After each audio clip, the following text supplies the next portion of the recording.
Pemirsa, KPPG Palembang menindaklanjuti dugaan illegal tapping yang dilakukan salah satu SPPG di Kota Prabu Mulih. Koordinator wilayah telah diterjunkan untuk melakukan monitoring, sementara pihak kepolisian masih melakukan investigasi. Jika terbukti melanggar, SPPG tersebut akan dikenakan sanksi suspend. Nah, itu kan. Putar, salah Pak.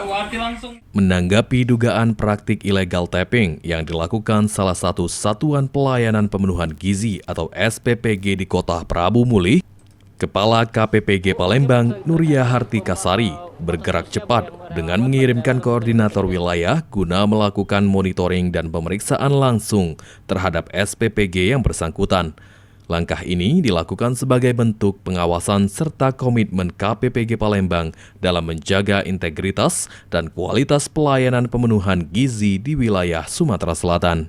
Sementara itu, pihak kepolisian juga telah turun tangan dengan melakukan investigasi guna mendalami dugaan pelanggaran tersebut. KPPG Palembang menyatakan akan menunggu hasil resmi investigasi dari aparat penegak hukum.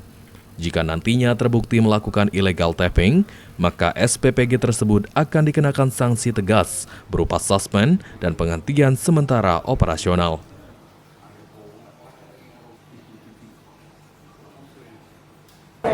Ya, memang untuk sementara ini sedang diinvestigasi oleh pihak terkait, dalam hal ini dari pihak kepolisian.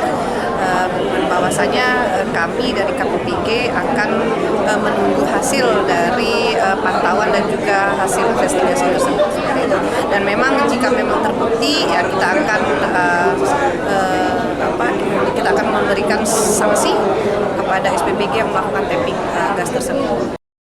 KPPG Palembang menegaskan tidak akan mentolerir segala bentuk pelanggaran yang dapat merugikan pelayanan kepada masyarakat. Ilham Wahyudi, PAL TV.